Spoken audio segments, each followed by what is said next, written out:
أعوذ بالله من الشيطان الرجيم بسم الله الرحمن الرحيم نحمده ونصلي على رسوله الكريم أما بعد فقال الله سبحانه وتعالى في قرآنه العظيم وخطابه القديم إن الله وملائكته يصلون على النبي يا أيها الذين آمنوا صلوا عليه وسلموا تسليما اللهم صل على سيدنا محمد وعلى آل سيدنا ومولانا محمد معدن الجود والكرم وآله الكرام وابنه الكريم وبارك وسلم صلاة وسلاما عليك سيدي يا حبيبي يا رسول الله وعلى آلك وأصحابك يا رحمة للعالمين. جماعة المسلمين السلام عليكم ورحمة الله وبركاته.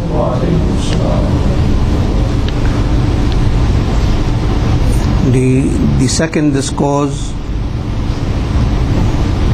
on the subject of the excellence of knowledge will be discussed inshallah ta'ala today. And last week we were discussing the extent of knowledge and the benefits of knowledge, and I explained to you that knowledge is a very important aspect in the life of a prophet of Allah.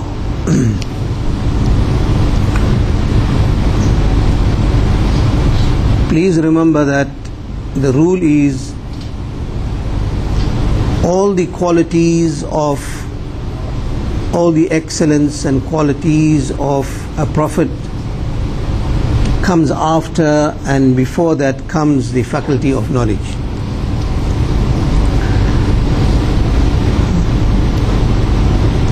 One of the most important department in the life of a prophet is knowledge. And Allah subhanahu wa ta'ala had equipped every prophet with the knowledge that existed in that nation before He sent it to them. So, no prophet that came down for the salvation of mankind to a nation that he was unaware of whatever science of knowledge existed at that time.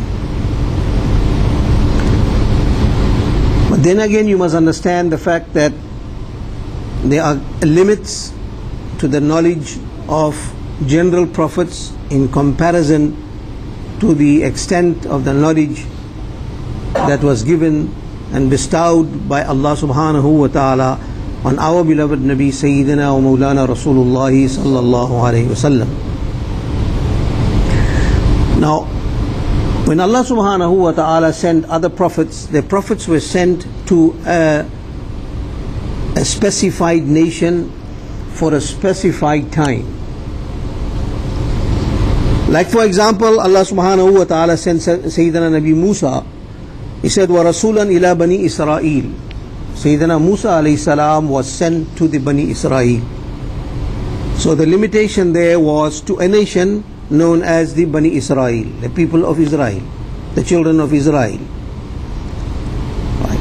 And when He sent His prophet, Sayyidina Nabi Hud alayhi salam, He said, وَإِلَى عَادٍ أَخَاهُمْ هُودًا. And Nabi Hud was sent to a nation known as the nation of Ad. But when He sent His beloved Nabi Sayyidina Rasulullah sallallahu alayhi wa sallam, He said, وَمَا أَرْسَلْنَاكَ إِلَّا كَافَّةً لِلنَّاسِ بَشِيرًا وَنَذِيرًا. Allah subhanahu wa ta'ala has sent His prophet, our beloved master Sayyidina Muhammadur Rasulullah sallallahu alayhi wa sallam as ultimate prophet to the entire humankind. Is unlike the mission of the prophets who came to Bani Israel, or came to they came to the nation of Ad, or the nation of Samud, or so on. But He says, Kaffatan linnas. Generally, absolute to every nation, to every human being, he was sent as a prophet. Now I repeat again to you that when a prophet is sent to a nation, Allah equips that prophet who goes to that nation with every faculty and every science of knowledge exists in that nation. So he is fully aware of whatever is existing at that time, or whatever knowledge is existing in that nation. Now when he says he sent his beloved Nabi alayhi salatu wasalam kafatan linnas, meaning it's a general kafatan linnas, every human being, meaning that whatever science of knowledge that exists in the entire human race, Nabi alayhi salatu wasalam was given absolute knowledge of those sciences. Now can you imagine the sciences of knowledge that exist in the entire human race? What faculties and what sciences of knowledge, what departments of knowledge exist right around the world, whether it's mathematics, whether it is sociology, whether it is geography, whether it is astronomy or astrology, whether it is medicine, whatever knowledge that exists in mankind, the Nabi alayhi salatu wasalam was equipped of every science of knowledge. That was the extent of knowledge that Sayyidina Rasulullah sallallahu alayhi wasallam was blessed with. I'll just give you a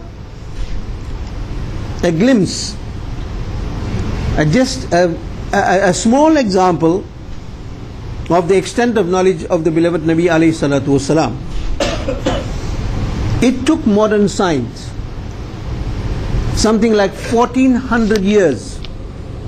Why I say 1400 years is that we are speaking from the initial time of the Islamic calendar. We'll say 1400. Islam is 1400 years plus minus 1400 years old. It took science so much of time to develop itself, and it's only now in these few years the scientific world has discovered that there are live volcanoes under the sea, meaning something that is anti-polarity, meaning fire and water, these two entities do not agree with one another. Where there will be fire, you can't find water. Or either whatever the volume of the entity is, the greater the volume, the more it will be more powerful than the other. If there is more water, less fire, water will extinguish fire. If there is more fire and less water, it will evaporate the water. So these are of total different and opposite natures which will not associate together. Only the qudrat of Allah subhanahu wa ta'ala is such that He can join them together. It's impossible for a human being to do it. Like for example, science now has discovered in the depths of the ocean there are live volcanoes. Meaning, in the ocean, hundreds of feet, hundreds of meters below in the water, there is volcano, and volcano is fire, live volcanoes that are existing.